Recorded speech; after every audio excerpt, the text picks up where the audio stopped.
Good morning, good afternoon, good evening, whatever you're watching this podcast. That's become kind of my trademark. I know I'm ripping off that movie, The Truman Show, but whatever. It's a good movie in its own right. If you haven't met me yet, my name's Conan. I'm the host here on the Tuesday Lunch Hour podcast. And with me today, I have some very special guests from our church. And we're just going to go right around the horn and introduce ourselves, just so you know who we are. You already know me. I'm Conan. I'm Kelsey, Conan's wife. I'm Courtney Schuetz. I'm Kristin Ronnevik. Shelly Lund. And this is my daughter Elizabeth. And Elizabeth is joining us as well. Love you guys. Yeah, we love you guys. So yeah, we're really excited to be here today. We've been planning this podcast for what feels like a long time. A long time. This came up about a month ago now, I feel like. I think so. We had a podcast where we just kind of started talking about like how to honor mothers that might be going through a season of either grief associated with miscarriages or infertility issues. And we were really surprised by just the how do I word this? The response, really, of just people responding to the podcast and just sharing their stories, and hearing. I had messages after messages from people that were just like sharing their story of grief and heaviness, but also a story of hope that they experienced as well. And everyone in this room right now has been affected by infertility or miscarriages or any of those types of things. And I'm really excited to have you guys share your story with us and just maybe some insights for maybe somebody that's watching right now that might be going through this. They maybe just heard or just found out that they had a miscarriage, or they can't bear children.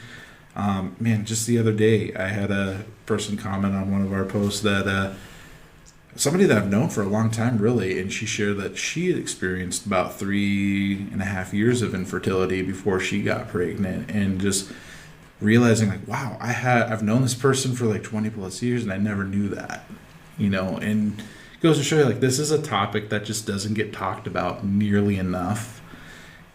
And so with that, we're going to talk about that. But before we get into that, yesterday was Mother's Day. And I'm curious, how was that for you ladies? What did you guys do? It was a typical Sunday. We did church, and as I call it, Sunday reset. Just getting ready for the week. Yeah. I got cards from the kids. Colton put his on the pickup on the passenger side outside, so I didn't notice it until I was driving to work this morning, and I'm like, what is flapping in the wind there? Oh, jeez. He dropped it off on his way home from work. He stuck it in. I'm like, oh, kid. But yeah, it was quiet. Naps. It was just me and Elizabeth. Dad was working, so it was. Sunday naps are the best. I love Sunday naps. I did not get my Sunday nap yesterday. Me either. Me either. Yeah, we were busy. I took enough for all of you, trust me. Because I would take one and then I'd do something. I'd take another nap. Oh, that's so good. I'm glad to hear that you had a good restful day. And Mine was the opposite of restful. Mine was a bit chaotic. It started off with Sunday school. I help at Sunday school, and of course we wanted to do a Mother's Day craft that took a lot of time and a lot of love and a lot of hair pulling. But that's okay. It was fun, and I hope the moms appreciated it. And then I skedaddled with my second to youngest and youngest for football, and brought them home to trade for another kid for football. And then brought them home, and of course the 3-year-old just wants to play outside all day long when it's nice outside, which I have a love-hate relationship with. So we played outside until it was time for dinner, and then my family brought me out to dinner, which was great. I would use And we went to Paradiso's, and I ordered nothing. Nice. Yes. I know, right? But I can hear this. I know it's because I wanted something from everybody's plate. So I was like, why spend the money on another plate when I'm going to eat a little bit of everybody else's? So that's what I guess when you got 6 boys, it's like, right? you get a full meal off of that. Exactly. That's awesome. Mine was, I would say, not restful, but not too chaotic. I feel like the last week was so chaotic, and so I was kind of coming off of that. But it was good. It felt I would say, like a typical Sunday. We also did football. I think my tradition now, sadly, a little bit sadly, is I clean my bathroom and go to football on Mother's Day. 'Cause that's just seems like how it falls. But I did get spoiled, and my mom came over for dinner, so that was kind of nice. And I just think every year I get more low-key. Like, I don't really want to go out because it's a lot of work.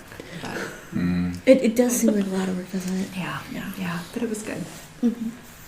That's nice. Kelsey, how was our Mother's Day? It was church, went home, and we did yard work. Well, you got more I plants, saw you didn't grilled. Yeah, we grilled we and did some we hot, cleaned up our garden area so we could start that. And we got 3 peony plants, so we planted those. I'm trying wildflowers this year, so we'll see how it goes. I think I'm more leaning towards flower garden and less vegetables. I like vegetables, but I also like flowers. So we'll see what happens. It's a win-win. But it was nice. So we got to talk to Conan's mom, then I talked to my mom. So. Yeah, it's always kind of weird. Like I don't. It's been 7 years since we've celebrated with our moms in person. So every year we have a tradition where Kelsey's former classmate, her mom owns like a nursery out in Washington, and so she calls her up every year and is like, "Hey, can we get gift cards for our moms so they can go out and pick their own flowers?" And my mom loves that, so every year she always looks forward to it, and She gets very excited. yeah, I love yeah, it. and she always buys more than just like the gift card, so like it's good business for her too. But yeah, just I don't know, flowers were always a big deal in our family growing up, and that was just one way for my mom and I to connect was through the garden, whether it was planting vegetables or pruning trees and all the above. Good times. Oh yeah, my mom loved flowers. And with 5 of us, she had a table full of flowers for Mother's Day. Like every one of us were like, okay, who's getting the biggest one for Mom this year? Yeah, so my kids didn't even know it was Mother's Day until on our way to church. My phone's magnetized to the dashboard, right? On our way to church, my dad sends me, "Happy Mother's Day, Kristin, I hope it's great." And whoever kid, I think it was Gunnar in the front seat, he goes, "Oh yeah, that's right, it's Mother's Day." And so then, "Happy Mother's Day, Mom." "Yeah, Happy Mother's Day, Mom." "Happy Mother's Day, Mom." Thanks, guys. And then we were praying at dinner, and I had one kid who said, "Thank you, God, that she is our slave at home and does everything."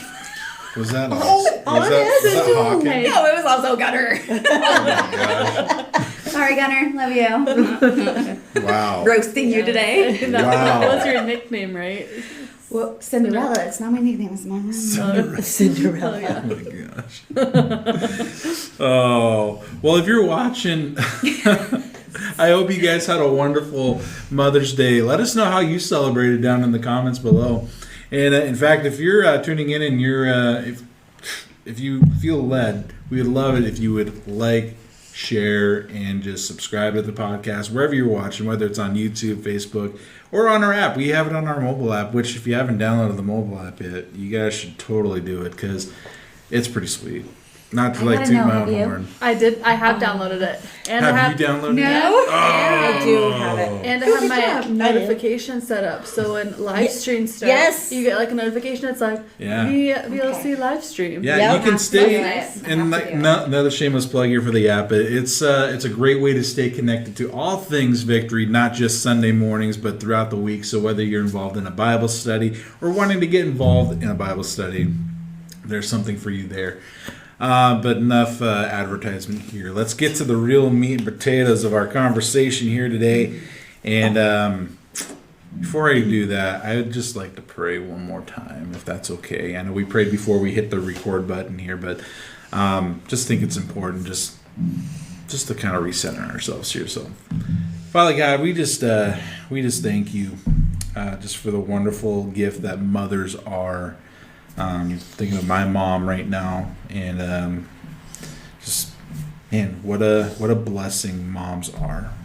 And God, I know there's so many people in our own community here that are that are hurting right now, just because they're longing so much to be moms, and they struggle. This is part of the journey that they're on right now, is the struggle to becoming a mother. And everybody in this room today is no stranger to that, except for me, because I'm a man. But Father's Day is coming. And this also goes out to the fathers out there too, that it's not just all on the moms, but the dads are the other part of the equation too, and they also oftentimes are suffering in silence as well. And this is for not just the moms that are listening, but this is for the fathers too. And God, I just pray that you would go before us, and that you would speak through us today, and just bring comfort to those that need comfort right now. And so we pray these things in your holy and precious name. Amen. Amen. All right. I guess we're just going to rip the Band-Aid off. Fertility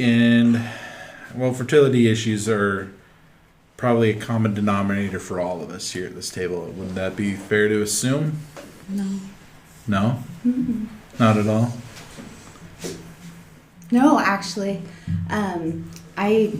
we got pregnant first time. Yeah. Yeah, with the twins. That's right. Yep, first time. Wasn't thinking it would happen anytime soon.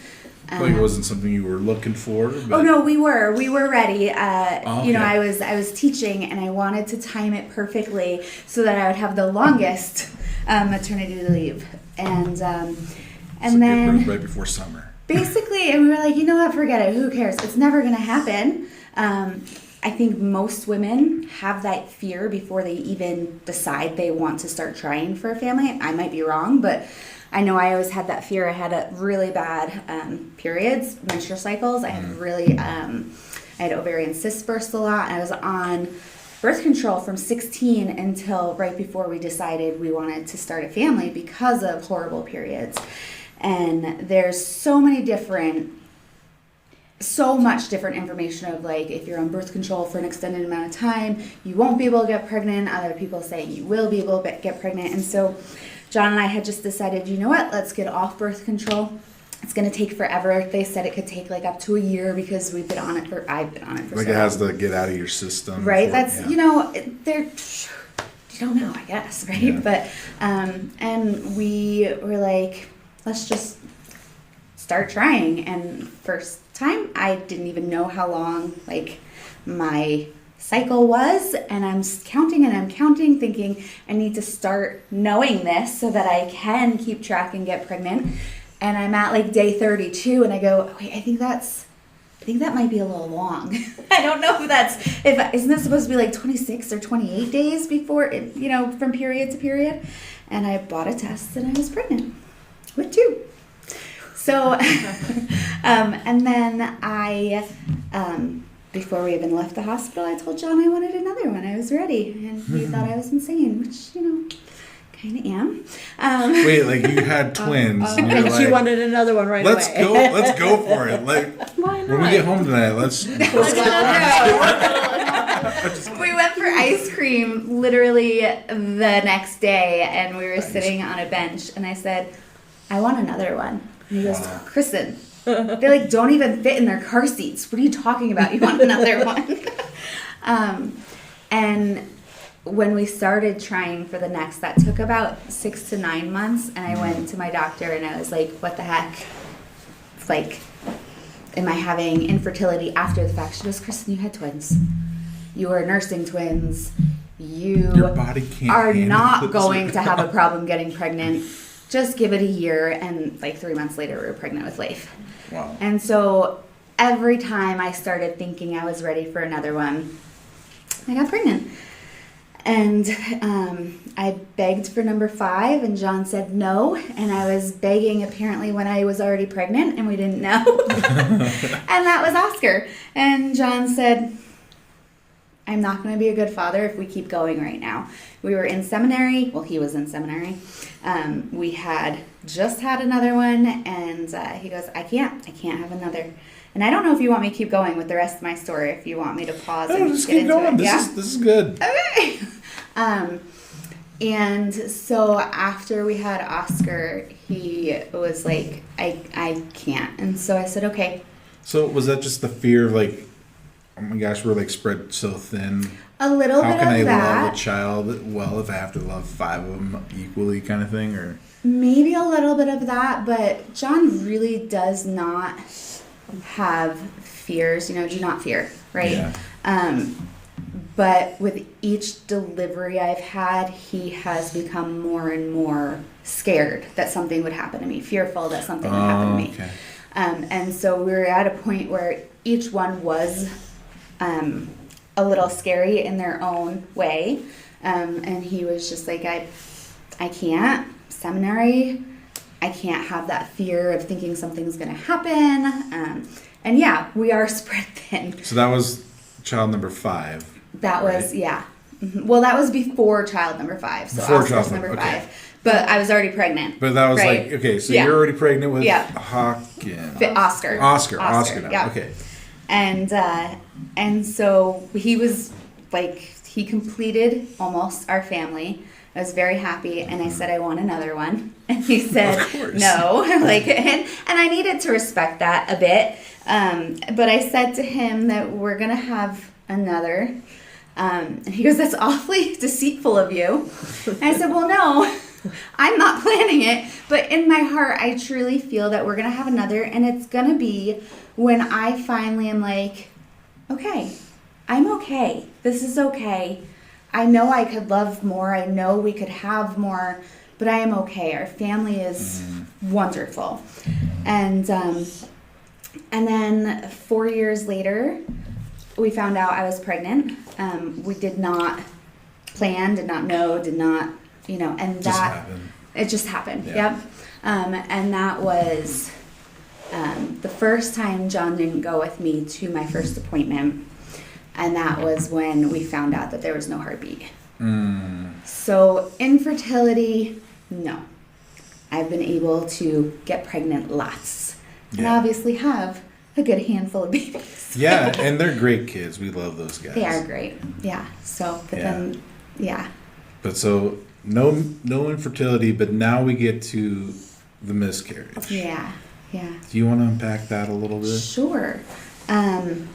So at the first ultrasound, which I always had ultrasounds early because I had twins and they thought they were triplets when I first had an ultrasound. And then when I was pregnant with Leif, they thought it was twins. And then I don't know, I've always wanted them early and they've always given them to me early. And when they told me no heartbeat, I didn't cry. I was just kind of like, okay, thanks. No. He probably thought I was crazy, the doctor who was giving me the information. I was only 6 weeks. Okay, so yeah, okay. So I'm at the point of like, well, he told me there's no heartbeat, but I'm only 6 weeks. Maybe I'm actually a little bit earlier than 6 weeks. Maybe it just didn't show up on the ultrasound yet. Maybe, let's give it a week.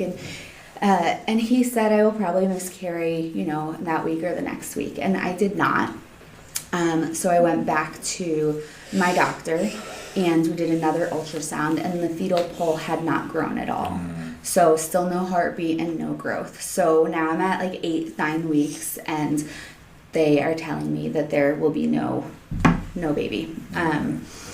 And I am one who really wanted my body to do what it was supposed to do. I wanted to miscarry on my own, naturally. And I tried. I stayed pregnant for a very long time. So at 14 weeks, I woke up. I did not sleep all night. And I said to John in the morning, I feel like I'm having contractions. I'm in so much pain. And so we went to the hospital and I had not passed the baby. And so they suggested to do the pill that you insert to help you abort the fetus, so to help me miscarry my child, or I could go in for a DNC. And there's a lot of stigma behind aborting your child or having a DNC, even maybe not stigma, maybe it's my own heart towards it. Because on my hospital records, it is labeled an abortion. And that hurt my heart. Right. I mean, when people hear that word abortion, they go to the, like, this person is choosing to end their baby's life. But in this case, it wasn't that you were ending your baby's life. It was your body couldn't rid itself of the dead baby inside of you. Exactly. Yeah. So I did go ahead with the insertion of the pill because I really did not want to have the surgery. And I still did not pass my baby. So I think by the time I had my DNC, I was 20 weeks pregnant. Wow. Which is a very long time to be carrying. Yeah. And still have pregnancy symptoms but not be pregnant. But you still were. I was. You still were. Yes. But I've had so many surgeries and I've never been afraid of surgeries before, but that DNC terrified me. I think because I have not had surgeries since having children. And I'm like, I actually wrote them all. It's on my phone notes. I wrote John and all of my kids a little message on my phone because I'm like, I'm going to go for this DNC and I'm going to die on the table. Like, you know, you have all these fears and what coulds and may nots and everything went fine. And this is how I felt about that whole thing. Like, there's no emotion, right? Like, it didn't feel real. None of it did. I don't think I ever really mourned my miscarriage, off and on. I think I also held myself together for my children because they really mourned the miscarriage. They still talk about, we call the baby love because it was so early, we don't know boy or girl. We call the baby love.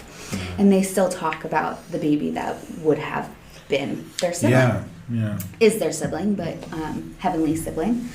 And then I got pregnant with Finn, exactly how I said it would be. I finally said, you know what? I'm okay. We're in a new stage. Oscar was our last. He's 6 years old. He's so self-sufficient. He was like the oldest out of all of my 5 kids. This is nice. This is cool. And then I went, wait, it's been 32 days. It's been 32 days. It's the magic number. Apparently. And I always told John in a cutesy way when I was pregnant. And I said, I have no cute way of telling you I'm pregnant. He's like, mind you, we got rid of all of baby things the day before I found out I was pregnant. No. Every single thing. And we've always been people who've told people we're pregnant right away. Because like even with when we had that miscarriage, the people we told are the people that we would want with us when we are mourning, when we're struggling through it. And I didn't this time. I wasn't ready to tell anybody about Finn. And I don't think it was because I was afraid that I'd have to tell them something happened. But I wasn't ready to realize and to fully know I was pregnant or that this would come to fruition or that I could feel it. Like it was just, I'm going to be numb about this. And we got to 13 weeks and we were going to tell the boys I was pregnant that day when they came home from school. And I spontaneously started gushing blood and a clot the size of a softball.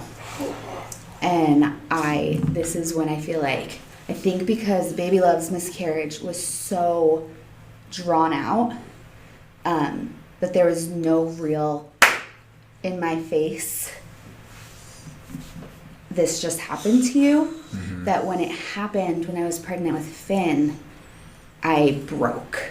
Like you just immediately went to like, this is the worst case scenario. Well, I definitely passed the baby. I mean, like, right? Like I saw it. I made like, this happens again. Like I just broke. And I feel like that was when I was letting both of those situations hit me at the same time. I was feeling both of them.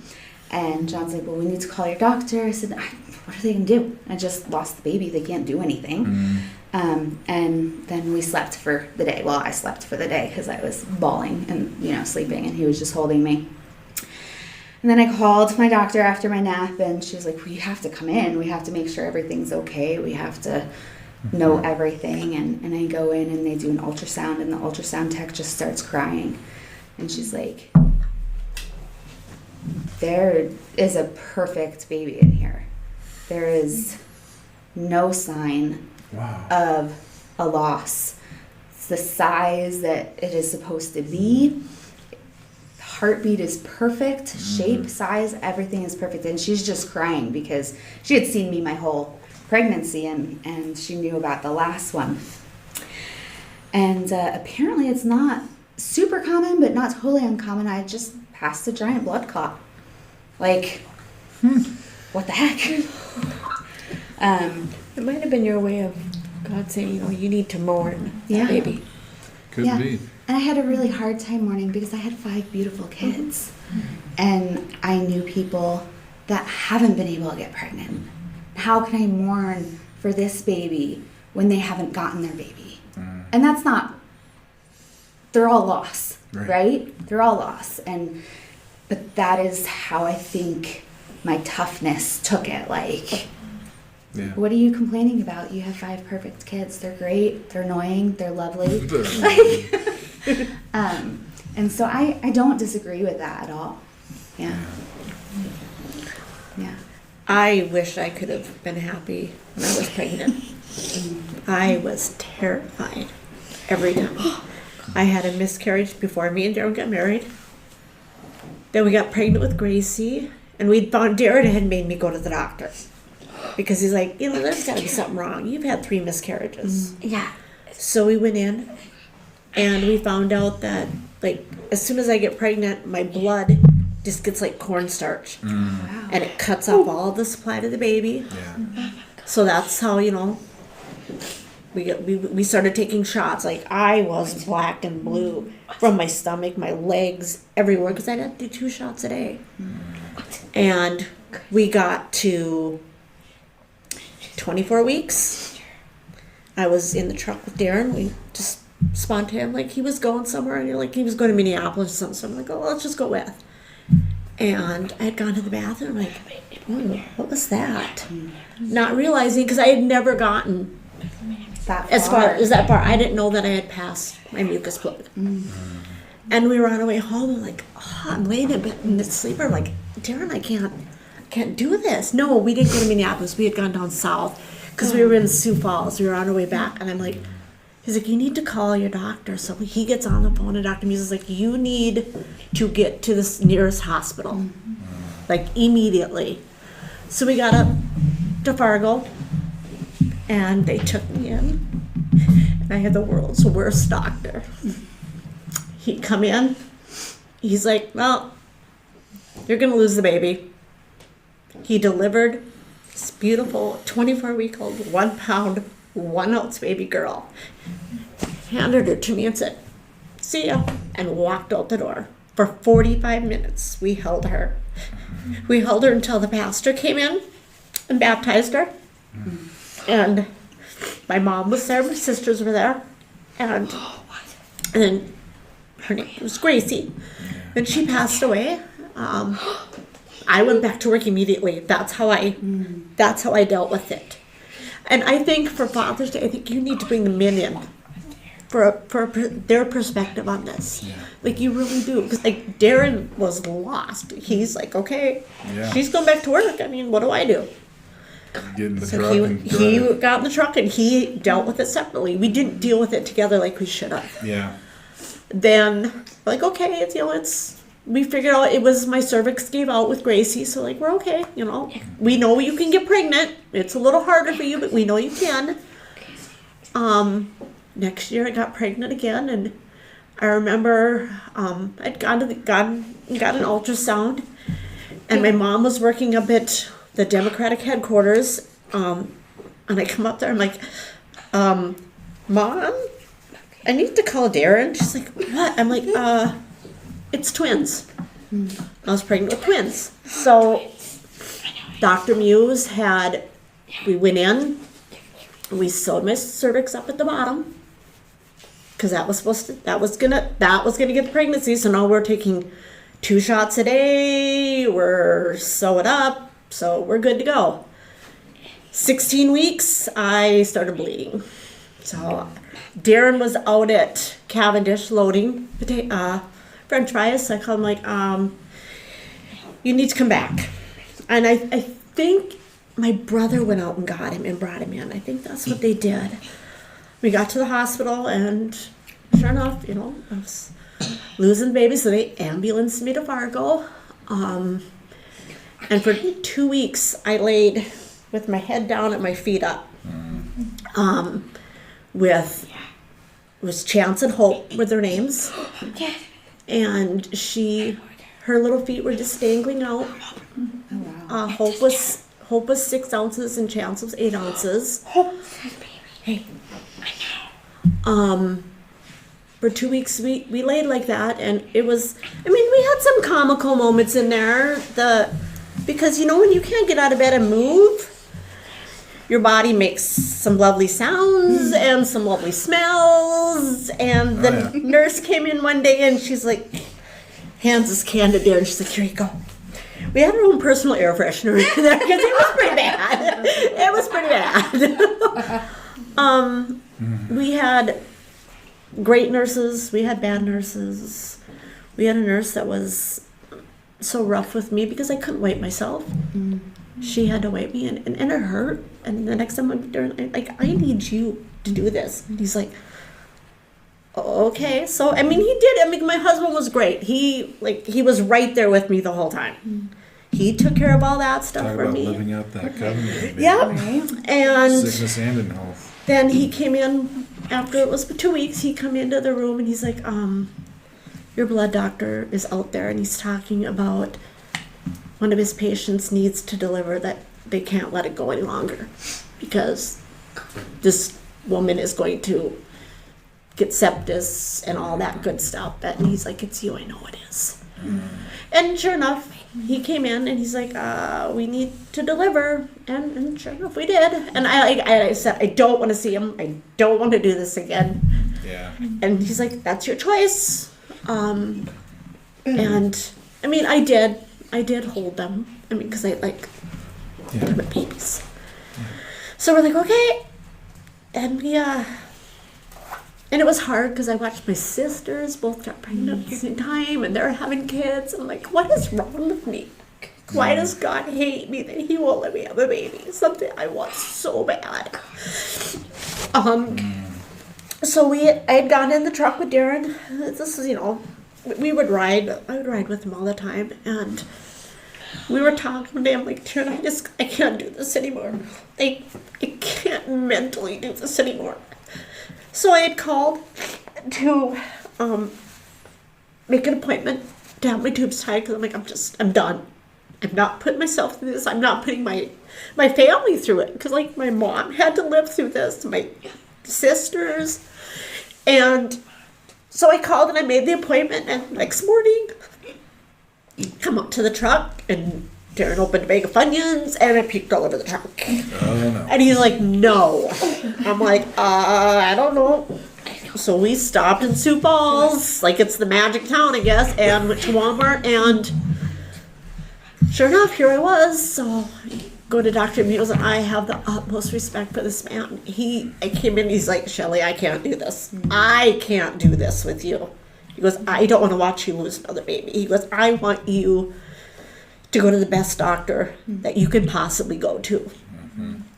So they sent me to Fargo, and from Fargo they sent me to Abbott Northwestern, and absolutely amazing people there. They decided that my cervix was so weak at the bottom that even a stitch wasn't going to keep a baby in. So they literally cut me. They called it an abdominal cerclage. They cut me from side to side and literally just basically ripped you open and sewed my cervix completely shut at the top. So there was no way for me to dilate. So now I'm taking shots. I'm laid in bed in Minneapolis for 3 weeks. They kept me in there. And Darren was there the whole time. Never left my side. So we got 2, and then, you know, I'm like, okay. And my mom's like, you're really gonna do this? Like, I really think she thought I would go and have an abortion. Because she's like, you can't do this. I'm like, yeah, I am. We're gonna do it again. And I didn't get excited. I didn't do a baby shower. I refused to do a nursery. Mom was gone for another convention. Darren was on the road, and I was staying out at Mom's house. And I'm laying there, I'm like, God, I don't feel, and we knew it was a boy. Like, I don't feel a baby moving. And I by myself. So I How go far in. were you at this point? I was 24 weeks. So for us, the furthest you've gone. so Furthest, far. Gracie was the furthest. It was 24 weeks. Colton I was right at 24 weeks. So I went into the hospital, and Dr. Muse come up, and he's like, no, there's a heartbeat. We have a heartbeat. He goes, but your blood pressure is ridiculous. I had preeclampsia. I was 212 over like 109. It was, and they couldn't get it to come down. So they ambulanced me to Minneapolis. Darren's in California. Parks his truck at a yard. Yep. A secure lot. Gets on a plane. He was working for a company out of Sioux Falls, because that's the match. I think that's where I'm supposed to live. I don't know. No. So he flew from LA. He had to fly from LA to Houston. That's a huge feat for him. And he hates flying. Oh my gosh, this is bad. And then from Houston to Minneapolis, and he got to the hospital probably a half hour after I got there. Oh, praise God. Yeah. So, Yeah. you know, we're in the room, and, you know, everything's going okay. They're like, we're just going to keep you here. We're going to monitor you. So, and we stayed in Minneapolis. I was at Abbott for, Colton was 29 weeks, so it was 5 weeks I laid in the hospital. And this is a great hospital. They have a McDonald's in there. You can go get ice cream. You get to go do all Wait, a kinds of hospital stuff. with the McDonald's? Yes! That seems wrong. I mean, and there's a tunnel. We found out there was a tunnel underneath that goes right over to Children's. Okay. So then again, Darren comes in. I'm at 29 weeks with Colton, and Darren comes in. He's like, your Elton John doctor's out there. Which I used to always call it Dr. Wagner, Elton John, because he just had these little round red glasses, and he was amazing. These doctors were given God's hands to work on us. He's like, you're having the baby today because your protein level's too high, and it's starting to attack your kidneys, and your son is trying to kill you. Obviously, he's going to be a problem for you. He's still doing it today. He's still doing it today. It still raises my blood pressure. So he comes in. He's like, Shelly, when did you eat last? I'm like, about 4 o'clock. He goes, dude, about 10 o'clock we're gonna go and have a baby. I'm like, okay. So we go. It goes through. I remember watching Nashville Star. I'm like, can we just wait till this episode's over? Because I really want to see the end of this. Buddy Jewel's on. Then they took me in, and what should have been a C-section that should have been like 45 minutes was almost 3 hours, because I had so much scar tissue, because they figured I have a slight case of endometriosis, but you know. So they finally get through, and they deliver this 2-pound, 8-ounce, 16-inch little boy. 16 inch? 16 inches. Yes, 16 inches. Are you kidding me? No, that's tiny. That's tiny. It's tiny. You know Colton. Just a little over a Subway sandwich. Like, literally. I mean, all of mine were like 21 inches. Yeah. All of mine were like 21 inches. Yeah. So Colton, who's like... Yeah, he's taller than me he's now. huge. So they let me see him for a few seconds, and then, That's you know. huge for 2 Yeah, to pounds. get him into That's the- long for 2 pounds. Yeah. I told Darren, I'm like, go with him, because at this point we don't know what's going on. I said, Yeah. go with him. Go with Colton, yeah. And you know, and I'm in my room recovering, and he come back and he's like, he's doing okay. I finally got to see him. I think it was the next morning. I got to go see him. Couldn't hold him. And honestly, Colton the only thing they really needed to do was like, you got to breathe, buddy. It's time to breathe. They had to hook caffeine up to his brain to get him to breathe. Yeah. Because he would forget to breathe. They were telling us, like, statistically, it's little black girls, little Afro-American boys, then it's little white girls and little black boys. That is how, like, thriving when they're born premature. Little white boys do the worst. Yes. Yep. And Colton, he did really good.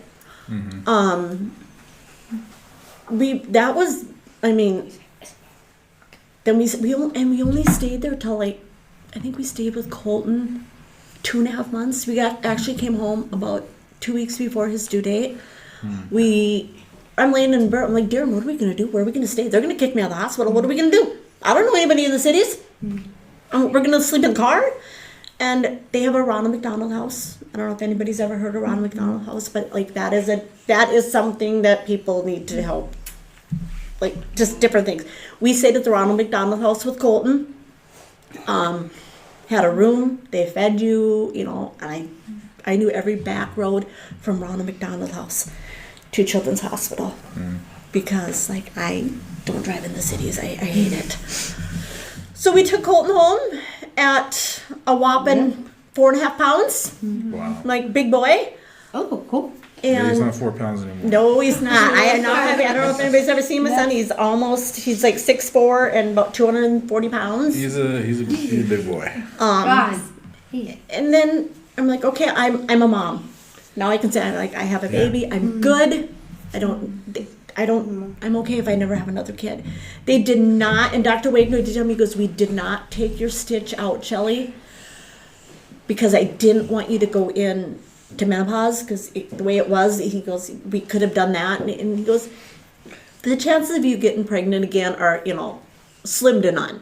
Like, so we're just going to leave it the way it is. I'm like, okay. And I was happy, I signed Colton up for Head Start, and I'm like, my 2 days off now are mine. Yay. I don't have this rambunctious little 4-year-old running around. And the next morning I woke up sick again. I'm like, really? Back to the Dr. Muse we go, and then back to Minneapolis. And with Elizabeth, it was a completely... I still wasn't happy. I still didn't get excited. My sister did a nursery before we got home. She took Colton's room and made it total Chicago Bears, dyed the carpet, did all this stuff. So we had a nursery. Then with Elizabeth, because I was so high risk, we had an ultrasound right away, and then we would have them very often, and they were very lengthy. We went in one time and it was an hour and a half, trying to find things. So it was nothing unusual. And then we went in at 28 weeks with Elizabeth. I went in for a routine ultrasound, and she's not saying anything. And then pretty soon Dr. Muse comes in. Why don't? And he's like, Shelly, I think we should send you to Fargo for another ultrasound. I'm like, is there something wrong? He goes, no, we have a heartbeat. Measurements, we're just a little worried. We just want to get a more in-depth one. So off we send Colt to Grandma's house. We go to Minneapolis. Yep. And after 2 hours of them pushing on me and everything, I'm like, what is going on? Tell me what's going on with my kid. I want to know what's wrong with my little girl. And the doctor comes, she goes, well, you're 28 weeks, but your baby's only measuring 22. She stopped growing on us. And I'm like, I couldn't understand what they were saying. It wasn't, she's like, all of her vital organs are 28 weeks, but her body is 22. So she's like, we want to admit you, and you're going to have the baby within the next, day or so. Otherwise, we'll lose her. And I said, I'm not staying here. Like, I'm not staying. You don't need to book me in. I said, my husband's here. We're going to Minneapolis. And she's like, please, let's call Minneapolis first. And I said, you're not putting an IV in me. Like, I'm not doing this. I was very, very probably mean, and but I was advocating for myself. I had lost 3 babies there. I wasn't staying there. So I'm in the hospital room, and she goes out. She comes back. She's like, I have someone on the phone for you. I'm like, okay. And it's Dr. Wagner. By the grace of God, he was on duty at Abbott. And he's like, Shelly, I'm not asking you to stay there, but I want you to let them put the IVs in, get you prepped. We're going to put you on a plane, and we're going to bring you down here to me. I'm like, okay. As long as I know I'm coming there to you. It's coming from you. I'll You trust can you. do whatever you want. I feel like I could be the same way. So they did. They got me ready. And my husband beat me to the cities. He was actually waiting there for me when he got there. He said he was going over 100, hoping he'd get pulled over. Not one cop. All the way from Fargo to Minneapolis. Don't try that. No, don't try this at home. And the nurses, the paramedics that I had, bless their souls, they didn't know where to go. So they wheeled me right in through the front doors of the hospital. I'm like, I know I'm not supposed to go here. Like, I just know this. And we get up to the room, and Dr. Wagner, first he comes in, he looks at me, he goes, I told you slim to nut. I didn't say impossible, Shelly. So we're going to do this again. And he goes, well, we're going to go in the morning. We're going to have another ultrasound, and we'll see where things are. He goes, but tomorrow will be her due date. So we went in he come in the next day at noon, and he's like, I'm not going the way we're not going over the scars. We need to get to her as fast as he can. So then they went up and down, and I almost died on the table. I think that scared Darren. Because they had to bring in the general surgeon because I had bled out so much. I did not see Elizabeth for a week before I got to see her. 1 pound, 1 ounce. She scared us. Yes. Scared us. Yeah, okay, you. And look at her now. Yeah, and look at her now. Not me. They actually had tested her for not Down syndrome. They were testing her for dwarfism. Yeah. Because she was so tiny, and the doctor made her run the test like 3 times, and then the geneticist comes up and she just goes, oh yeah, she's got Down syndrome. I mean, there's this little tiny 1 ounce, 1 pound, 1 ounce baby and 12 inches long. She was a Subway sandwich, Conan. That's how tiny she was. Not this big. Well, when you say like, I don't know, It's for like some reason, measuring like fish. 17 inches seems like Do you this. fish? No. No, I don't. So I mean, and after that, I'm like, my family's complete. Yeah. You got such a beautiful I have great kids. I have Yes. great kids. It's been so So- fun getting to know you guys over the Yeah, years. So bet. it was. Thank you, honey. Yeah, that's The that's reason why my I can story. never take Lion and the Lamb out of the repertoire. That's my story. Awesome. Thank you so much for sharing that, Shelly. I know it's probably a painful memory to bring up, but you never like we were saying earlier, you just never know when somebody else might hear that, and You feel alone in that moment, but you're not alone. It's there. yeah. All right. Well, who's next? Who wants to follow that up? I can go for it unless you're ready to roll. You can go. So I had 3 sons. I would say a couple years after my husband and I got married, we decided to start trying, and it took us, I felt like at the time, forever. It was probably like 6 to 9 months. I was like, oh my gosh, what's wrong with me? This is so long. My parents actually struggled with infertility, and they were married for 17 years before they finally had me. And so I think I was always really scared that that was going to be something that I struggled with as well. And then we got pregnant with Asher, who was our oldest, and it was a great pregnancy. And then we had 2 boys after him, and they were all great pregnancies. And I would say we didn't necessarily struggle with infertility in the sense, we didn't get pregnant really quickly, like when we wanted to, and it seemed like it took longer and longer each time. But after we had Nico, who we were living in Kansas at the time, and we had him, and about a year later, I got pregnant.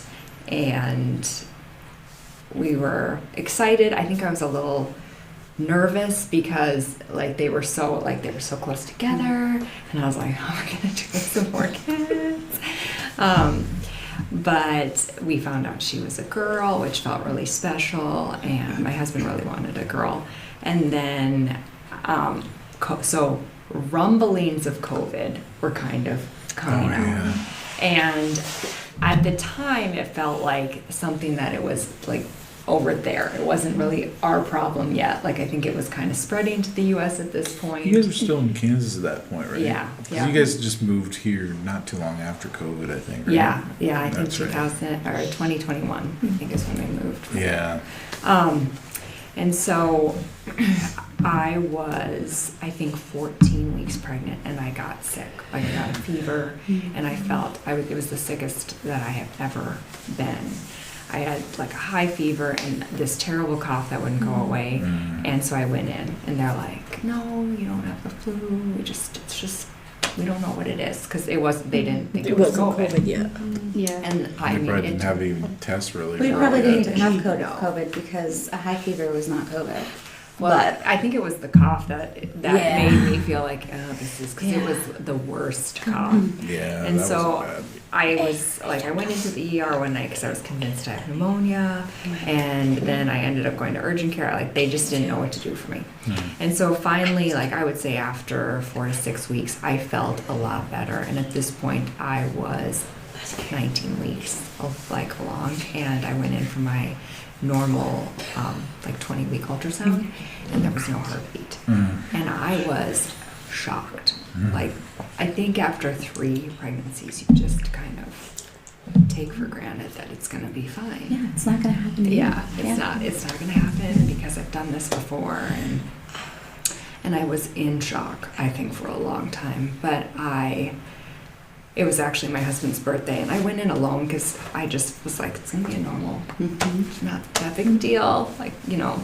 And so I remember calling my mom and being like, I think I lost the baby. And she's like, no, that's like, no, let's pray, it's gonna be okay. And meanwhile, they're like getting me into ultrasound. So anyway, I did lose the baby, and they didn't really give us a lot of options. They just said, like, what you have to do is you have to have a D&C. And I had no idea what was going on. And I was just like, okay. So I go in the next day and I get a D&C. And I just felt really like removed from all of it. Like it didn't really feel real. And so I kind of went on like that for a while. And I think Nick really struggled with it. We also grieved very differently and like not together really. And by the time it kind of hit me what had happened, like he had already like processed a lot of it, and then I was just a mess. And fast forward, we ended up moving back here, and we got pregnant again. And I just thought like, well, it was probably because I assumed I had COVID. At this point, I was like, I must have had COVID, and it's not going to happen again. It's definitely not going to happen again. And then it did happen again at about 17 weeks. And I was shocked again. I was just like, I really did not see that coming. And it was another, like, I went in for another D&C because I kind of thought, like, I can't, there's no way that I can deliver this baby. I just can't do that. I knew that was an option, but it was just like, there's no way. And so shortly after that, all of that stuff with like Roe v. Wade started coming out, and like all this stuff was on Facebook, and I tried to stay away from it just because I felt like this is really not helpful for me to get involved in. And I ended up stumbling across this post, and I just started reading it for whatever reason. And in this post, this woman was like, you know, and if you've had a D&C, you've had an abortion.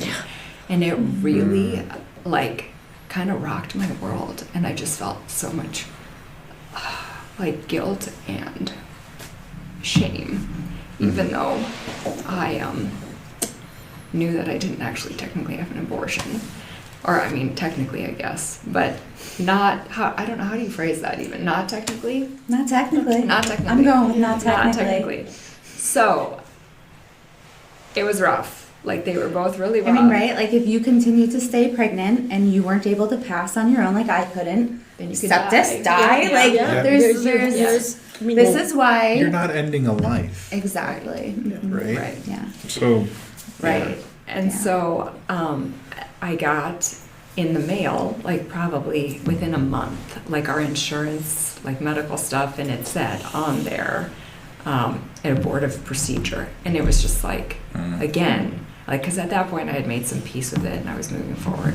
And so I was like, all right, if I ever get pregnant again, I am not going to have another DNC. I'm just going to have the baby if this happens. And I really never thought it would ever happen again. And we got pregnant again, and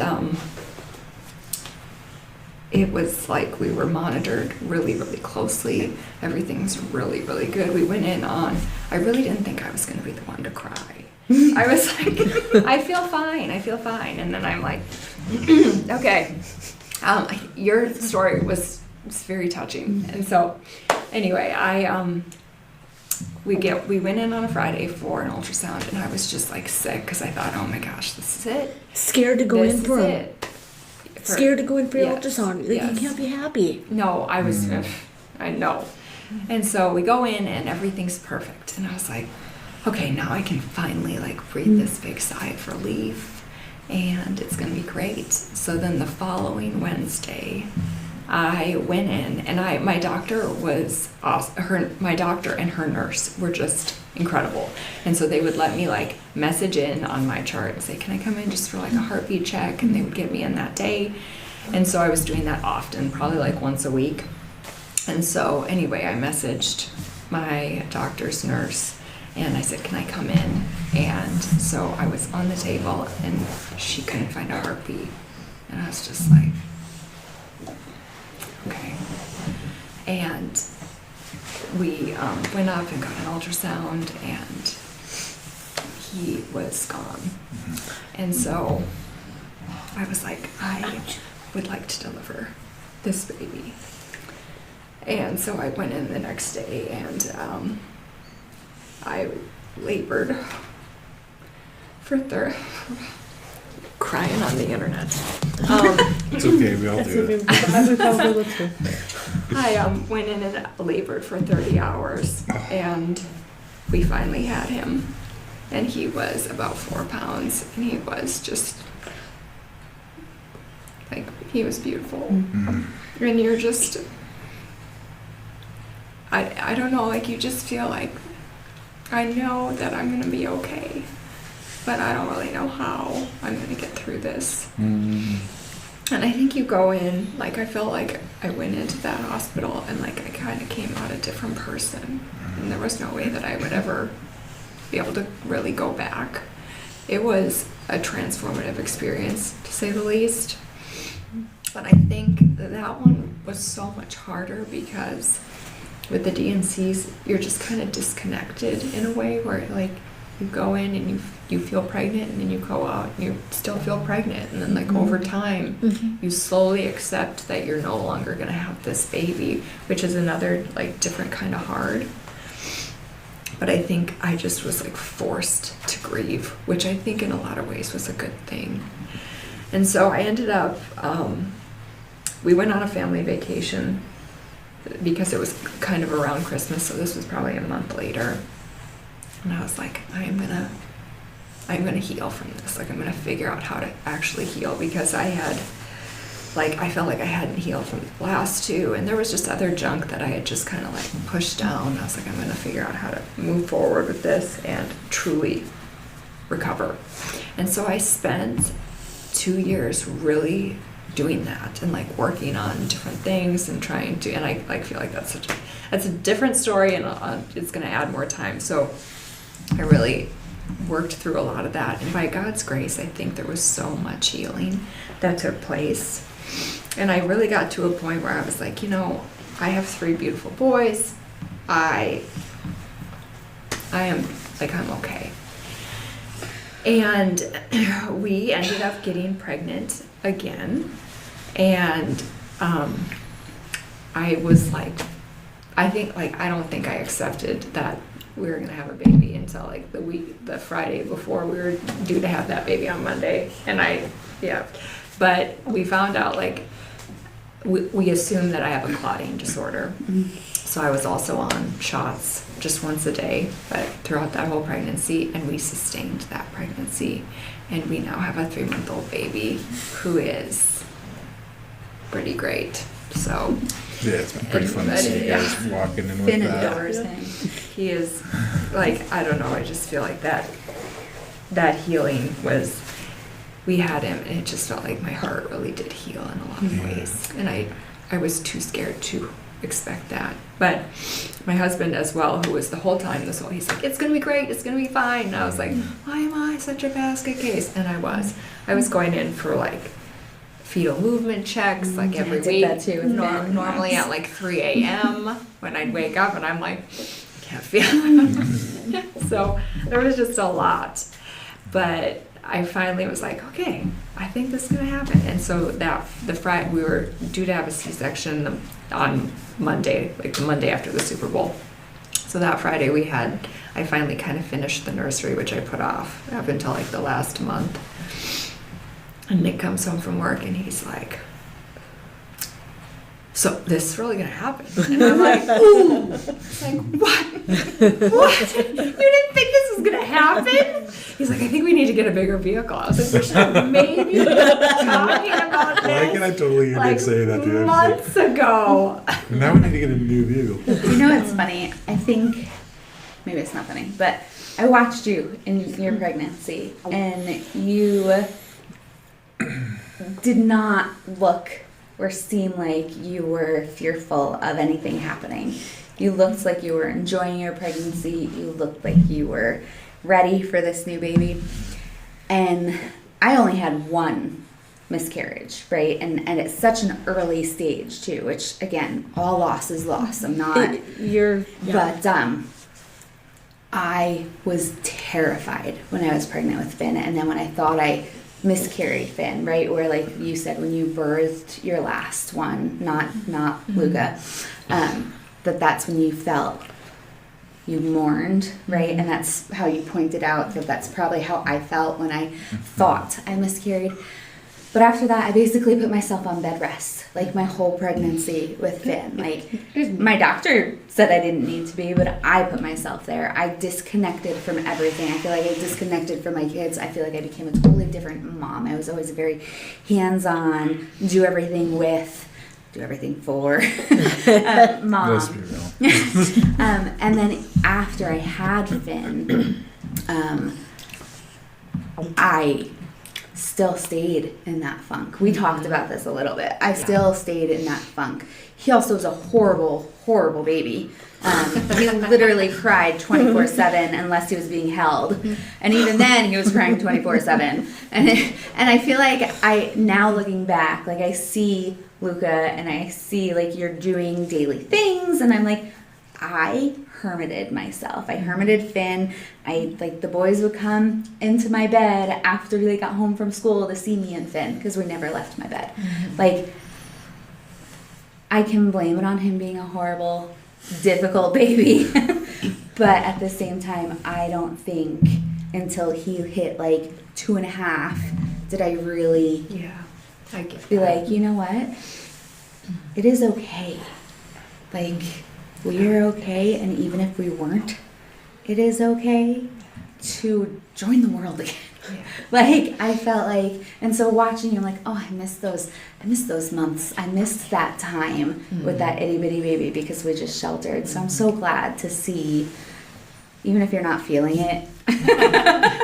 Not always. I'm so glad to see you. Like, I hid. I was like, no, you can take him to that. I'll stay here with Finn, and because I just wouldn't, like, I did not want to give him up. I did not want to blink and it all be taken away. Like, it took a while to, I think it is traumatic. Like, I think you carry these things and then you just, assume like I'm gonna be fine because the outcome was happy, but you carry the trauma with you, and I just don't think you know. Definitely. Yeah. And then you have to figure out how to kind of relive, and then they're figuring out how to live, and so you're like, oh, okay. I mean, we're gonna be okay. Yeah. But, You know, I didn't do like you did, but I went on a trip for work 2 weeks ago. And I realized in 16 years, I have been away from my husband. I have been away from my children. But I have never been away from all of them at one time.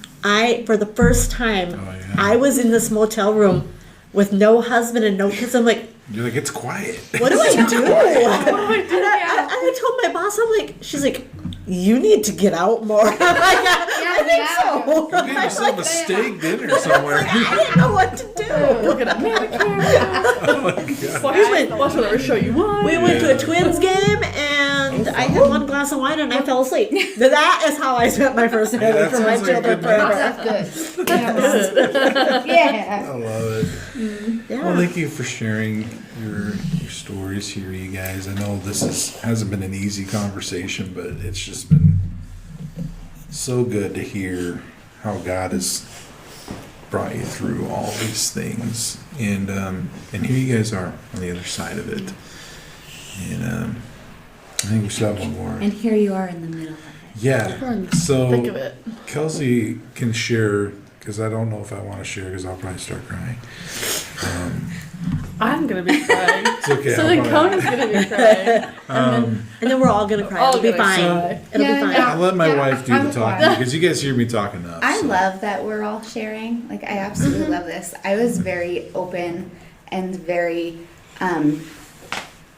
very comfortable in sharing the whole process of when I miscarried and how the boys were feeling and all of this. Like, I would post on Facebook, and the amount of people that private messaged me, I was like, thank you for sharing that. Like, I felt so alone in my time of mourning, or when I was miscarrying, or in this. And like I said, like, all of our stories are different, but we're all experiencing or experienced loss, and we don't know who is gonna hear our story and just be like, yeah. I can relate. Yeah. And this really is helping me. Right. Like, and so as hard as it is to share, I think it's so important that It was kind of we're like honest and open. in your husband's sermon this weekend. It's like, I didn't hear it. well, They're all You have time to go back and listen. you can download the app and catch up. Yeah. I'm sorry. No, but like, I feel like he really hit the head on the nail, though. Where it's like, we can hide in the upper room and like keep our heads buried in the sand, or we can share our story, share our grief, and know, like, you never know who's going to hear that and needs to hear that, because they might be sitting alone in their own room thinking they're all alone in this, and they don't see the light at the end of the tunnel. Which is why I think generational relationships in a church is so important. Totally different topic. Yeah. But I wish I would have had something like this when I was going through mine. yeah. Right. To know that I wasn't alone. Right. Yeah, I'm sure you felt so. Well, like after, like in the last month alone, I feel like I've heard probably at least 2 or 3 different stories of people in our own community that have been going through fertility issues or miscarriages. And it just dawned on me, it's like, why? I'm hearing about this from like other people, or I'm friends with some of these people, and so like I know about it from that. But the one thing I notice is like, why don't we connect together so we can talk about this? I think a stuff? lot of people feel so much shame, and it shouldn't be shameful. Right. And some people truly aren't ready to process or share, Yeah. and that's okay. Like, we all take our time Yep. mourning, and we're all going to Yep. mourn differently. Well, but even the last week shame when we- behind it is Yeah. there's nothing you did. There's nothing I did. There's nothing you did, even if you have medical Yeah. reasons on, blood clotting, whatever. I'm trying to think of, all I can think of is Oblek. It's like cornstarch and water, and when you touch it, it's soft, and then it hard. When you don't touch it, it's soft, and when you touch it, it's hard. Like, that's all I can think of. That's how they explained it to me. They're just like, really? your blood just gets super thick, and it cuts off that supply, and then But again, that's not you. You Yeah. didn't do that, right? We're not. There's no reason to feel shame behind Right. your loss. Right. All right. Ready? I'm gonna let my wife share this next part. You hear me talk enough. You do talk a lot. I do. It's okay. I do. I feel like our story's I mean, every story is different. But for us, I mean, we've been married for almost 7 years. We have not been pregnant, so we have not experienced miscarriage. So that's its like own, I don't want to say ball game, but it's, different, like hoping and it not happening. So then 2 years ago, we decided, hey, let's look into adoption. And so we started that whole process, and that's a whirlwind in itself. Lots of paperwork, all the things. I think I'd like to preface this too, saying that like adoption was never going to be a plan B for us. Yeah. Like we've always wanted to adopt. It was just we're not getting any younger, so maybe we just put adoption before the other side of it. So Yeah. And I think too, like for me, like growing up, like going to doctors, like wherever I went, every doctor was like, you're gonna have a hard time getting pregnant. Like you're just gonna have to work with physicians, like all these things. So I think then, like when Conan and I started dating, I'm like, what if we never get pregnant? What if we never have kids? Like, but also like I had always wanted to adopt, and so I'm like that's something that we wanted to explore, and then obviously into our marriage. It not happening was like, okay, yes, now is a good time to pursue this. And so we went through all the steps. We have like a binder full, like probably that thick, of all the paperwork. It's quite a lot. Like I've never filled out that much paperwork in my life. it was a thing. It was a whole thing. Yeah. I mean, it's exhausting filling out a camp form. Yeah. Make it as easy as possible. Yeah, like having Just a makes you psychological assessment and like going to the doctor and background checks and like Home all the studies. things, home study visits, and just like talking through all these things like brought up different emotions. And so we did that. 10 months ago we became home study approved, and so with that the agency that we're working with places in North Dakota and Minnesota, so like we could get a call that there's a child somewhere in the States, and so we're like, we don't know when it's gonna happen. I think like do you both of you like not wanting to put a nursery together. I'm like, well, do we do it, do we not do it, like how long is it gonna sit empty, like what's that gonna be like? So Right, I think that was to the walk hard. by that room Right. every day. That was one of the reasons why I kind of dragged my feet on wanting to put together the nursery, because like even like when we go on vacation, you want to buy like we bought like the little Christmas present for our future child, and I'm like, how many years are we gonna hold on to this? Yeah. And like every year I pull it out and I set it under the tree, and it's like every yeah. So we have a crib without a mattress and a rocking chair. it doubles as an office, so it's fine. And storing things. And that's okay. And so, just like wondering, like seeing other people on the waiting list get chosen. Yeah. Like, when's it gonna be our turn? Like, sucks. Where you wonder like, what's wrong with me? Like, am I not good enough? Like, am I? That's gonna be a totally different experience. Yeah. Yeah. And then 2 weeks ago, I'm gonna cry. It was very fresh. Yeah. 2 weeks ago-ish, we got a phone call that a mom had given birth and chosen us. And I was out of town for work. Perfect storm. So we three-wayed Conan in because the agency called me. It was after 9 p.m. It was a Wednesday. It was Wednesday. I'd just gotten home from work and I was making dinner. I didn't answer my phone. I was driving Kelsey around. was texting like, I was like, "Hey, answer your phone right now." answer it. I'm like, "Oh, did somebody?" And then I call her back and I'm like, "Did somebody die or something?" Yeah. She didn't answer her phone right away. So I'm Well, like, so I was trying to figure oh, out great. how do I do it through my call? The agency is calling me. Well, I was driving with one of my coworkers, my friend, and we were we went and got ice cream. We're going back to our hotel and whatever. And then she's like, "What is that ringing?" And I'm I looked at it and I was like, "No way! It's the agency. This can only mean one thing at this hour." And so then finally Conan, we were able to get him on. Got all this information. After the phone call, Conan drove all the way to Fargo, and so he stayed the night with me. And the next morning, didn't know this. Wait, you didn't say with the phone call. oh, so yes, the agency told us that a mom had given birth to a baby girl. She was early and so was in the NICU and like had chosen us, wanted us to like come to the hospital and like meet.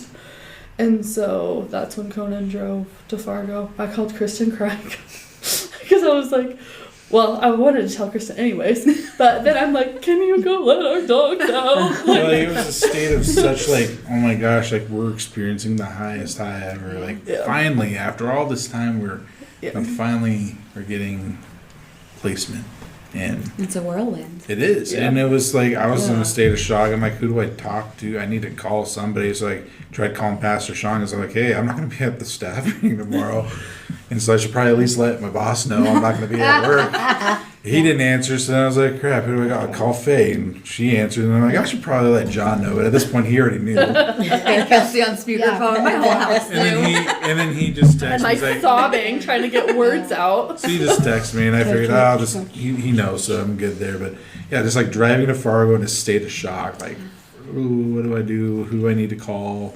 Do I need to tell my mom anything, you know? So, yeah, not much sleep happening that night. No, it was all like this anticipation Yeah. and like being obviously nervous. And so then we drive and we get to the hospital. There were 2 caseworkers there with our agency. So like they met us, they got us like checked into the hospital. Where And did then- you guys have to go? Was it in Fargo? The baby? Are you not allowed to share? I Oh, don't maybe know if not. we should share. Okay. Yeah, just for like, yeah. Yep. No. I'll tell you afterward. It was in North Dakota, further Okay. away from Fargo. Yeah. And so we got there, got all checked in. We really had no idea what to expect. Like, you're just kind of in this state of like, what is it gonna happen? Like, what is this even gonna I've look never like? gone through anything Like, like this, so. Kind of shock of Yeah. this is happening and Mhm. what do we do? What do we say? Like, are we supposed to bring anything? Like, Right. like, Right? Do I Yeah. come bearing gifts? Yeah. Like, Or, we I don't know. And so we show up, the caseworkers talk with us, just give us a little bit of information, and then they're like, we're gonna go talk with birth mom, like, we'll be back. So like they leave, and Conan and I are like sitting there, because they're like, okay, we're gonna go talk with her, and then we'll bring you in. 50, 20 minutes. we're later, like, they come You just back. sit there. What? Yeah, We're like, just sitting there what are we waiting. gonna say? Like, how's this gonna look? Like, all Are these you things. job interviewing? Like, Yeah. what is Yeah. And Yeah. then our Kind of caseworkers felt come back. process. Yeah, our caseworkers came back and they're like, okay, she wants to meet you. Like, we'll go in there. At that point, because baby was in the NICU and how this hospital was set up, like it was labor and delivery, and then the baby was moved to NICU, which was like a separate wing. So Mm-hmm. yeah, and then we like went in and well, the caseworkers were talking with us. They're like, okay, we're gonna go meet her. Like, we'll ask questions, see, you know, just have a conversation. And I'm like, this is so scary. Like, we're meeting a woman who chose us, and what are the right words that you like? What do you even say? Right. And so the caseworkers were very kind and asking questions like to both of like Conan and I were like, hi, we're Conan and Kelsey. Like, thanks for choosing us. Not literally, but Right. But But that's the emotions, yeah. you guys are so excited and happy and grateful. And what is she going through? And you're Right. walking in and you don't want to, like, how do you? Like, Yeah, do you come wanna- in do you wanna be excited excited happy? and or do you she's- come in mourning? Like, yeah, that's, I can imagine. I had such a mixed bag of feelings walking into that room because it was like, you walk in, you're excited because it's like, okay, like we could be parents today, you know. And then on the other side of it though is like, there's a mom that just gave birth to a girl like a couple hours ago. That's and she's letting go. right, Yeah. and I can't even imagine I being in that situation. I I don't couldn't- know. I mean, there's- I'm a guy, so I can't bear a child for 9 months and then just. Yeah. But I mean, it's a beautiful thing. It's a beautiful, right? yes, it is a beautiful thing, and it's got to be a very, very hard decision. Yeah. You're right, and like, you know, part of it was like, you know, at first from what they were telling us was like, you know, this person was kind of more wanting to have a closed adoption, which means they didn't want to Didn't have wanna any meet. contact or anything like that. like But- so closed adoption. So like there'd be no communication like once placement happens between us and them. Uh-huh. So like And the then- birth mom wouldn't have any connection to the To the child. Yeah. versus like the agency that we work with, they promote open adoption, and so that can look different depending on like the cases. Some people just want letters and pictures. Sometimes visits. So it just kind of depends on. And like the other side of it is like she was very much still like, you know, not technically a child, but like, I mean, she's probably younger than Colton. You know, like I'm picturing like when because I was a youth pastor for like 6 years. So like when I saw her, I was like, oh my gosh, it's like You're so young. Yeah. it's Like you she's put her in one of our students. right. That's Yeah. immediately my first thought. I was like, and then I'm sitting there. I'm like, she's reminding me of a former student. I'm like, So now you're hit in two Yeah. ways. You're hit in the deep sorrow, Right. emotional for And- her, and the excitement for you. and it's like I could kind of pick up too on like her, like she's nervous, but like I could tell like she's conflicted. Like she just gave birth to a little girl, and I imagine there's like all sorts of emotions running high because all the hormones are going out of whack after you give birth, I'm sure. And so she's probably like just in a state of shock, really. Probably just like we are. We're just like, okay, what do we do with It's this? like you just gave birth. Yeah. Right. Yeah. Pretty Right, much. Like, yeah. what was it? Like Without knowing you were pregnant. not even a day later? Like 12 hours later, like we got the call. Oh, sorry, did it? I even Do not I can't slap see the the table time during the Do not slap the podcast. table. That's me. I'm the problem. Well, yeah, getting the phone call at 9 p.m. and like getting to the hospital at 9 a.m. Like 12 hours, like of, just Right. like trying to 10 process but not have the time to process. And so we met her and then back to the waiting room and like sitting while the caseworkers were talking with her. Then they came and talked with us again. So it was a lot of back and forth and just those kind of the waiting periods. And then we got to go, birth mom came with us and our caseworkers, and we went over to the NICU and we got to see baby. And that was nice. Was that the first time she saw baby? No. I think she had been there maybe earlier that morning or the night before. I'm not. Yeah. I don't remember that part of it. I mean, we spent quite a bit of time with her, though, that day. And, Yeah. you know, Kelsey got to hold her and, you know, just be Yeah. there with her. Yeah. The crazy part to this whole thing was I had a trip scheduled to go to Washington that night. And our caseworker just encouraged, like, she's like, I know that you have your trip. Like, go spend time with your sister. My sister's getting married, so it's her bridal shower. She's like, go away. Like, go for the weekend. There's not really much you can do here. I mean, you can sit here. We were told that, like, being able to hold baby was very limited just with how she was doing. And so she's like, you're not really going to be able to hold her much. So go on your trip. You guys can come back. Conan could go whenever he wanted. Like, I could call the hospital and get like as many updates as I wanted. And so, like, driving, like, back to Jamestown, we're like, do I go? Do I stay? And so we did decide that I would go and not miss out on, like, that, being with my sister for the weekend and, you know, being able to tell my family, like, oh, we were chosen, like, kind of talking through some of the things. And I would call every day for updates. And then Monday morning came and I was at the airport getting ready to board, and we get a text message in our group chat from our agency and was like, hey, like, what time do you get home, Kelsey? Like, we have an update. And like immediately it was just this like, this is not good. So I was like, Conan, like, can you just call them and see what it's about? Like, I don't want to sit on a plane for hours and like wonder. And so Conan called them, and then he texted me that like birth mom was changing her mind or like reconsidering everything. So then I got to sit on a plane ride with that, and that was really hard, and it sucked not being together. Yeah. Like, I mean, what was the right decision, waiting all day versus him knowing like, well, can't go back on that. It gave him time to process alone, gave me time to kind of process alone, but then when I landed in Denver, I called the agency and we talked, and, you know, birth mom was questioning her decision.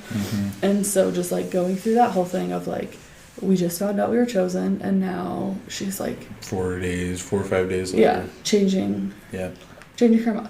I feel like when I say changing her mind, it's not angry at her, because obviously, like, I mean, would any of you really be like, did you be able to make the choice to give up, not to, I feel like give up is bad, but like to place your child for adoption? Like, how hard would that be?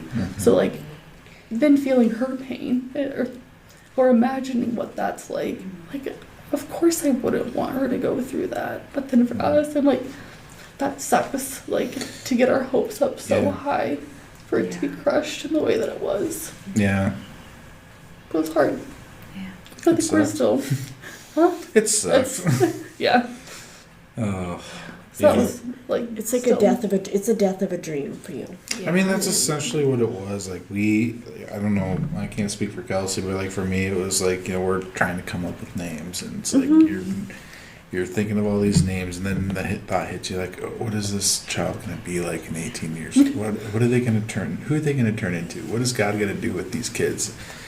And you go through all the different scenarios. Like, are they going to be athletic? Are they going to be smart? Are they going to not smart? Like, they're going to. Are they going to be? Well, you're gonna get a Colton. Are they going to be studious like their mom, or are they going to be more rambunctious and slack off like me, like I did in school? But Well, you had a loss without a death. Yeah. Like, yes, a death of a dream, but I think that's like I guess the silver lining is like she's not gone. Yeah.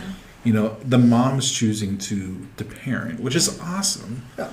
You know, I'm happy that she's choosing to parent, but it still really hurts. Situation for you sucks. It's like yes. and it feels kind of like we're, like you said, like we're mourning a loss, and processing that on my own was not fun. And when I got off the phone, I was like, how do I tell my wife this? Like, she's wanting me to tell her, and I'm like, I don't want to tell her what I know right now, because it's like she's gonna have to sit on a plane for 4 hours. Yeah. And then finally, I don't know, it just broke me. And you know, like the feeling of like just not wanting to do this anymore definitely came to mind. And you know, the anger that you feel, the sad and brokenness that you feel, it was just it was like the way I described it to your husband was like, I just feel like I'm on a roller coaster that I can't get off of. Yeah. Like, I desperately want off this ride, but I can't get off. But I know, like, if I just stick through this, like, I'm gonna look back and be like, it was totally worth it. Yeah. Like, every roller coaster I've ever ridden on that's like was scary. At the end of it, I'm like, man, that was so much fun. I'm so glad. That is a good way to put it. But like in the moment, I'm like, no, I don't want to go down this huge steep decline. Like, The belly drop. yeah. I mean, it just literally felt like I got the rug pulled out from underneath me. Or like another way I would word it for anyone, dads that are watching, it's like getting blindsided in football. Totally sucks. It hurts. Yeah. And then you're left like, what just hit me? And you don't know what's appropriate. What's the appropriate way to respond in this situation? And I don't think there really is like an inappropriate way to respond. There's no right or wrong way how to respond. Yeah. There really isn't. Well, I do want to encourage you guys, because I felt like after we lost our third, I felt like I knew that I wanted to keep going. Mm-hmm. And we had like people who love us say like, why would you do that? Yes. Like, you need to stop. You need to stop. And then you feel crazy, you know, because you're like, do I? But like God had planted a seed in my heart. Yeah. And I was just like, who is a mere man to say that this isn't going to happen? Yeah. And I think if you feel that, and it sounds like you both do, God will bring that forth, and it will be better than you could have ever imagined. It's so beautiful.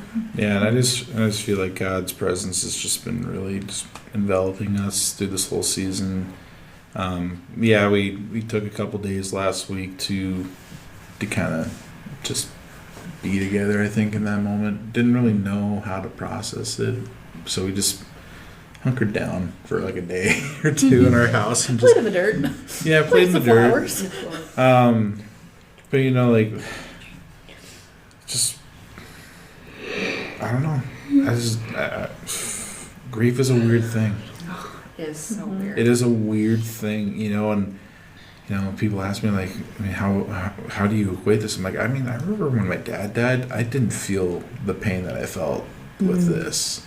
Like I think it was because I also knew my dad was probably gonna die and he was sick, so like that shock wasn't quite there. Not to say that I didn't love my dad dearly. I love my dad. My dad was awesome.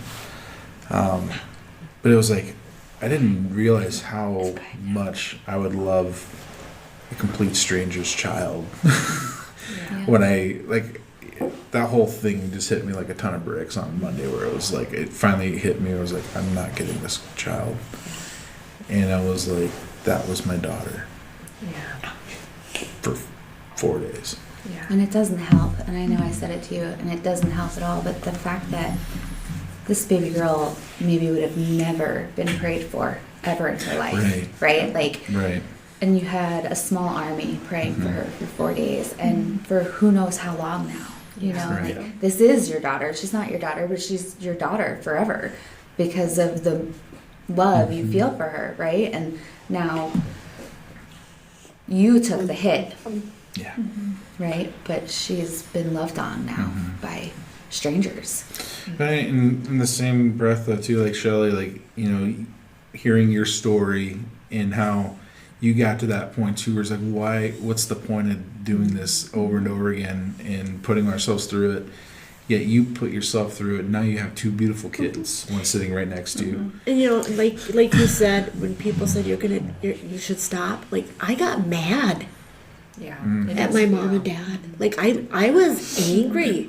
Like, you can't be happy. I mean, I'm not happy. I mean, I'm scared, but I do want but somebody I to want celebrate I want this. you to be happy for me. Yeah. And that was different for me too, right? Because with each kid after 3, which is funny because 3 is not that many, right? But each kid after 3, there's a way to not get pregnant. Yeah. You don't have to have all the kids in the world. And judging the fact that I had more and more. And then when I had a loss, the amount of people, and I told you already, I felt the same way, but the amount of people that said, well, you already have 5 beautiful kids, like, it's fine. Oh, So that's gonna It's not. that's gonna It's take not away fine. from the Right? no. This is a life. This is Yeah. a child that has been lost.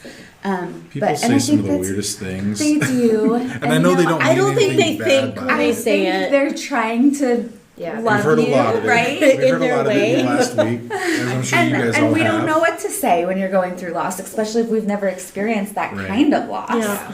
I think the you know? most meaningful thing that anyone's done for me was just simply sitting with me Yes. and just acknowledging that this sucks, this hurts, and that's okay to feel.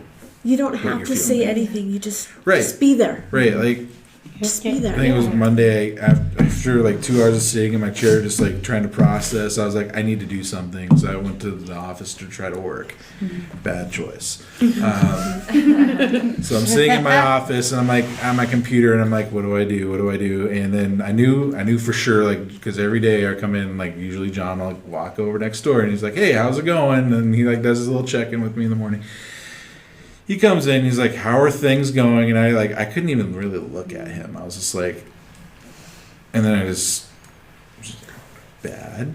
He's like, you want to talk about it? And I was like, not really, but I should probably. Like all the things that like, as like a person that works in ministry, and I'm sure like any of you, even you're a counselor too, so you probably understand this, where it's like, it's easy to like counsel somebody through stuff like this and like walk with people through it, but then when you're on the other side It's harder of to it, be vulnerable. holy crap, it sucks. And like trying to recover from things, Yeah. you're like, this is so much harder than Right. I ever thought it was. Yeah, So right. you're gonna tell me how to do this? Gentle with her. Right, and it was just like the simplicity of John coming into my office and sitting on my couch or my stupid ottoman, whatever we call that thing. Futon. Thank you. It's not very comfortable, but he chooses to sit on it, and like I told him what happened, and he's like, man, that just sucks. He didn't give me any like cliche like, oh, God's got a plan and all this. Like, I mean, yeah, that's true. God is gonna make good on His promises to make all things work together for our good, right? But it sucks. sucks. And then just the simplicity of him just praying for peace was enough to like just tip me over the edge. And hold you like a big teddy bear. Yeah, and I was good. like, and I was like, I'm sitting at my desk like trying to tinker with something. I think I was trying to put batteries in a new pack or something, and I just like got frustrated. And was like, and I just started bawling right there. And I think just all that to say is like it's okay to feel all the different things, and I feel like even like when Kelsey came home, like I felt like I couldn't really show that emotion with her, and I was You like, thought you had to be strong. right. And Okay. like even what was it, like 2 days after the fact, we're sitting at the table, and I think we just had like another phone call with the agency, and it was like the official, like she just signed the papers kind of thing to terminate her adoption plan, and and Kelsey's grieving in her own way, and I'm just sitting at the table, and I'm like just hit my breaking point. Yeah. So I'm so sorry, guys. It's but man, we've been talking for like an hour and 35 minutes. Ooh, how you pulling that down? So no, that's gonna be great. Like part I'm one, just- part two, part three. Well, you know what I say though, like this is my show, I can do what I want. So this is gonna be the extended episode, obviously, but I just wanna ask real quick before we wrap this up, like, is there anything that you would want to say to somebody that's going through either whether it be infertility or whether they had a miscarriage, or maybe it's for us, like if you're going through the adoption process, like what is something that you would share with somebody that's going through maybe a season of heartache due to this? I can say don't give up. Don't give up. You just, it happens when it happens. Yeah. And I would say, Mom. I already said it, don't be afraid to share. Like, if you I feel led to share it, because it's every single story is important. Every single loss is important, Yeah. even when you're not feeling like it is. I have a box. It's a yellow box with a nice ribbon on it, with the footprints and the handprints of Gracie and Chance and Hope and all their stuff. And I take it out always on their birthdays. And randomly I take it out just to look at it. We have Baby Love's ashes, I just, which we didn't think we would have because we thought I miscarried and then found out I didn't, right? And then did the insertion and thought I miscarried because I passed clots and stuff and found out I didn't. And so when I did the DNC, they're like, do you want their names sent to a funeral home? And I was like, costs so much money. Just it's fine. We already thought we flushed the toilet, so it's okay. And John goes, you know what? Let me just call the funeral home and check, because he knew that they don't charge for, not all. yeah, they didn't charge us. Not ours didn't charge us either, and there are some that do. But our funeral home said we don't charge for infant loss, miscarriage, stillbirths.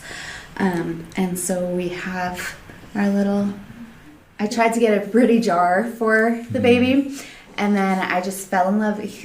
Baby ashes came in a little green vial, and I wrapped, my girlfriend gave me a necklace, and I wrapped it around, and it's on my little shadow box. Well, it's not, because it's in storage because of our situation. Well, we're going to fix that hopefully this summer. We've got, it's beautiful. My parents paid for a plot. I mean, it's still hard for me to go out there, even 23 years later for Gracie and 21 for the twins. It's still hard to go out there, but we do. Randomly, and we have a plot. With Gracie, we had the full funeral. With the twins, I'm like, I can't do them. We did a gravesite one for them. It's just like, don't give up. Just don't give up. I like that. Not to give up. It'll happen. You got anything, Kristin? Oh, I Courtney? said it. Yeah, you're up, Courtney. I think if you feel like that, like if that is a desire of your heart, and every time the enemy comes against you and makes you feel foolish or for that hope, or you just start to have those intrusive thoughts where you're just thinking like maybe this isn't right, I think just stand on the fact that God doesn't plant these desires just to let them Yeah. die off. Yeah. Right. And just keep standing on that, because I believe that it's that faith. Even when we're not always there, just like affirming it and choosing to believe, Yeah. even when it seems impossible, is a powerful thing It's a for good us too. So It's a great word. Thank you for sharing. What do you got, Kelsey? I think like in the past like week and a half, I feel like there've just been a lot of like sweet moments, like really like pressing in and like spending more intentional time in the Word, and like in those moments that feel really hard, just like going back to Scripture and like reading God's promise. Mm-hmm. And so I think in those moments, press in to what God has. Yeah. I think for me, I would say it's okay to create space to grieve. And what that looks like for you might look different from what it looks like for me. I would also say don't be afraid to press into your community. I think that was one thing that I wrestled with a lot last week, was just sharing this news with other people and wanting to let them in. I think that's just my nature, of wanting to keep a tough facade, I guess. But it's okay to let people in, and usually in those moments when you want to push away from community, you don't want to be around people, is when you need them the most. Yeah. Case in point, Sunday morning, being Mother's Day. I think I asked Conan one day, I was like, last week, I was like, do I have to go to church? And he was like, you don't have to. You get to. And my response to him Do I was have like, to get to do I have to get to go? Because at that time, like, I was so angry, and I'm like, Yeah. I don't want to be Around Yeah. people. around people. Like, it sucks. I get It it. does, and Yes, I felt that. I was feeling the same thing, but granted, it is also my job to be here on Sunday. But you know, at the same time, though, it was like, it was the same thing I just said. Like, I didn't want to be there, but by being there, I feel like God gave us such a beautiful blessing. Whether it was through the sermon that we heard, or the songs that we're singing, or just the community that was loving on us and checking in on us, and just, I mean, this is, You didn't know you needed I was it. happy that You I didn't came know to you church did. on Sunday. I can say that. I After, mean, my bitterness at first. Not even a pregnancy. There's days I'm like, I don't want to go to church. Yeah. I'm just gonna stay home. Yeah. But then I go, I'm Yeah. like, oh, I needed to be here. I needed to be here. Yeah. well, ladies, thank you so much for Thank you, sharing with Conan. us, and for sharing with them as well. I know I kind of forgot they were there for a while. But this has been the Tuesday Lunch Hour podcast. This has been the extended version. We're definitely over time. This might be a two-parter. I'm going to probably split it somewhere. But, man, it has been such a wonderful conversation. And for all you men out there that maybe made it this far into it, I hope you guys didn't tune out when you saw a room full of women and Conan. Because this, I think, really They probably does... stuck around just to see what was going to happen to you. Maybe. But like, to be totally honest though, like, I think, you know, kind of like what you said, like, men need to have the opportunity to hear this stuff and know that it's, you know, just because we didn't carry a child doesn't mean that we don't feel the weight of I like I said, I would just love to see their side of it. Yeah. And that might be something we talk about as we get closer to the summer. We're going to be taking a little bit of a break here, but I probably will be doing like a couple special one-offs during the summer. But yeah, I'm really, really excited to see where this goes. But I just want to say this: if you are somebody that has struggled with infertility, or maybe has experienced a miscarriage, would you reach out to us? Would you reach out to the church? Would you leave if you feel led, you can leave a comment down below. But feel free to reach out to any one of us here. I'm sure we would all love to just to talk with you and to hear your story. I think one thing I'm hearing here is like, it's so important to hear and share stories of what we've been going through. And so if that's you today, feel free to call the church. You can find our number on our website, but if you don't have access to that, it's 701-251-1570. You can email me, and I'd be happy to put you in touch with one of these lovely ladies or all these lovely ladies. I don't know. Maybe one day you're just like, hey, can I get lunch with them? Yeah, I'll buy everybody lunch. We can get you guys out. It'll be good. Yeah, we want lunch. I like food. I like food too, so I don't mind supporting that. But I think one thing I'm learning through all of this is just how important community is. So all that being said, we just pray that you were blessed today. And if you enjoyed this podcast, hit the like button, hit the share button, hit the subscribe button, wherever you're watching this. And we hope to see you again next week on the Tuesday Lunch Hour podcast. And we just hope you have a great rest of your week. God bless you guys. Take care.